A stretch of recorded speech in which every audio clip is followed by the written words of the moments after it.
You're watching News Channel 11 in your corner at noon. The former Bristol, Virginia Utilities CEO will spend the next 33 months in prison. This is News Channel 11 at noon. I'm Anna Zook. A judge sentenced Wes Rosenbaum in federal court this morning on his public corruption trial. Rosenbaum previously pleaded guilty to defrauding the IRS and illegally soliciting gifts in connection to a federal corruption investigation. News Channel 11's Allie Hines was in the courtroom. She joins us live with details. Hey guys, we're here in Abingdon. We're inside. The judge said to Rosenbaum, much was given to him and much was expected of him, and he said he failed that expectation in a big, dramatic, and serious way. First, the government started by kind of going over what charges are against Rosenbaum.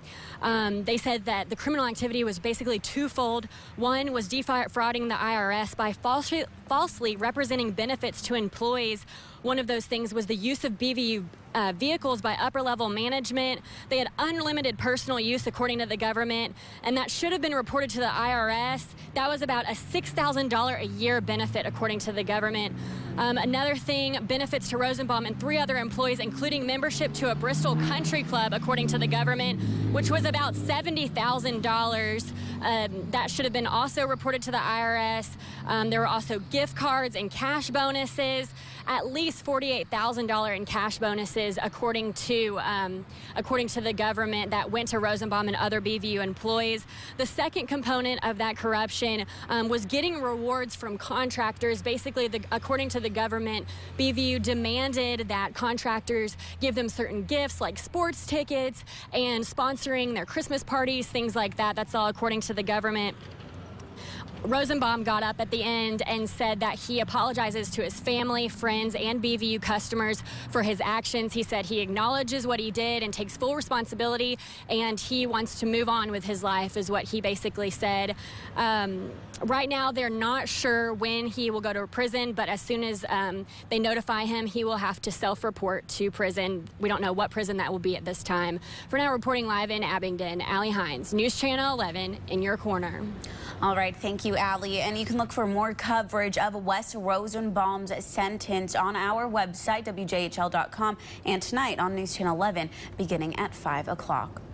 A grand jury has dismissed a murder charge against a woman in the 2012 death of her toddler. Police charged Tiffany Holston with first-degree murder after her 4-year-old son Joshua ran in front of a dump truck on Broad Street in Elizabethton. A grand jury indicted her on the charge but dropped it in Carter County Criminal Court, saying there was not enough evidence to support it. A judge dismissed the charge this morning. Holston is currently serving a 3-year sentence on an unrelated drug charge. A judge has denied defense motions regarding experts in the case of a man charged with killing a University of Virginia student. Jesse Matthew Jr.'s court-appointed lawyers asked for a separate judge to hear in private their request to fund 2 experts. Matthew's lawyers say they can't identify the experts because of privacy concerns about their trial strategy. Prosecutors opposed the requests. Albemarle County Circuit Court Judge Cheryl Higgins denied the motions on Wednesday. Matthew is charged with capital murder in the 2014 death of 18-year-old Hannah Graham. Last week, a judge sentenced him to life in prison for a sexual assault on a woman a decade ago. He's also charged with first-degree murder in the death of 20-year-old Morgan Harrington. Former Virginia First Lady Maureen McDonald is asking an appeals court to suspend her case while the U.S. Supreme Court considers whether to review her husband's public corruption convictions. The U.S. Supreme Court issued an order in August saying former Governor Bob McDonnell could remain out of jail while the High Court decides whether to review his case. The McDonalds were convicted last year of doing favors for a former vitamin executive in exchange for more than $165,000 in gifts and loans. Both have been sentenced to prison but remain free on appeal. Lawyers for Maureen McDonald say prosecutors oppose the request to suspend her case. The Coast Guard is looking for the sunken cargo ship that went down in the Bermuda Triangle a week ago this morning during Hurricane Joaquin. All 33 people on board are believed to have died. CBS's Jamie Yukas has the latest on the story from Jacksonville, Florida. Everybody's worst nightmare just came true.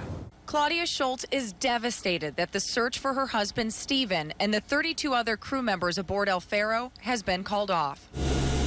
The Coast Guard suspended its search 6.5 days after it began, a decision Captain Mark Fedor calls painful and personal. One of our Coast Guard chief petty officers had a brother that was on the El Faro. President Obama issued a solemn statement. As Americans, our economic prosperity and quality of life depend upon men and women who serve aboard ships like the El Faro.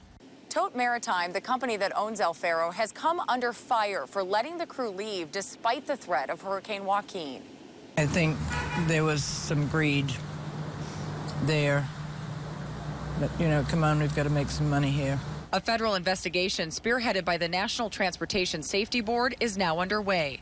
At the top of their list is finding the ship's voyage data recorder, which contains key information about El Faro's position and speed, as well as the communication between Tote Maritime and the ship in the hours before it sank.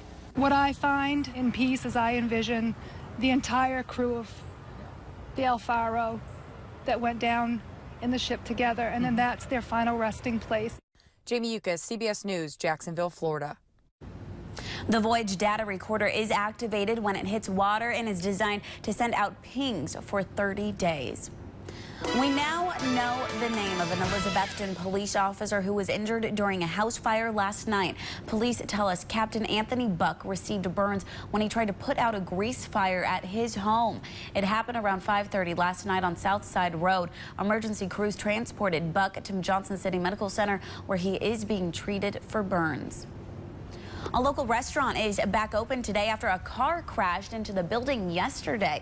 Kingsport police say a man crashed into Skip's Diner around 1 o'clock yesterday afternoon when he hit the gas pedal instead of the brakes. It sent his car into a parked Jeep, over a curb, and then into the diner. 2 customers inside the restaurant were hurt but are expected to be okay. Skip's Diner is back open for business today. A local nonprofit that was in desperate need of a new stove has raised all of the money needed to purchase a new one. Haven of Rest in Bristol, Tennessee serves meals to nearly 60,000 people a year. And a few weeks ago, one of its conventional ovens broke. Thanks to the help of the community, Haven of Rest was able to raise enough money to buy a replacement. And in case you have not met her yet, allow me to introduce you to the newest addition to the News Channel 11 Storm Team, Miss Callie Durham. You'll typically see her in the Storm Center on Saturday and Sunday mornings, but today she's filling in for Jeremy Eisenzoff here on News Channel 11 at noon. So Callie, we want to welcome you. Thanks, Anna. So we're looking at a lot of high pressure today in the Tri-Cities, and that's giving us all that beautiful sunshine. But will we see that sunshine this weekend? I'll have the details in my full, accurate Storm Team forecast coming up.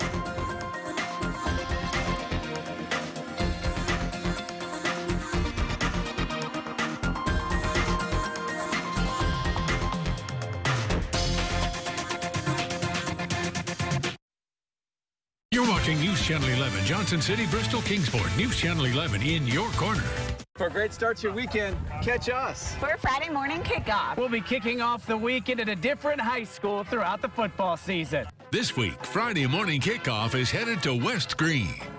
Friday morning kickoff is sponsored by Champion Chevrolet, Food City, Andrew Johnson Bank, Grand Home Furnishings, McDonald's, and Northeast State. So find out how much fun it is getting up at News Channel 11 this morning. And don't forget Friday morning kickoff. Friday mornings at 4:30. Ready? These wings are pretty great, huh? Yeah. What is that? Oh, it's a wing ring.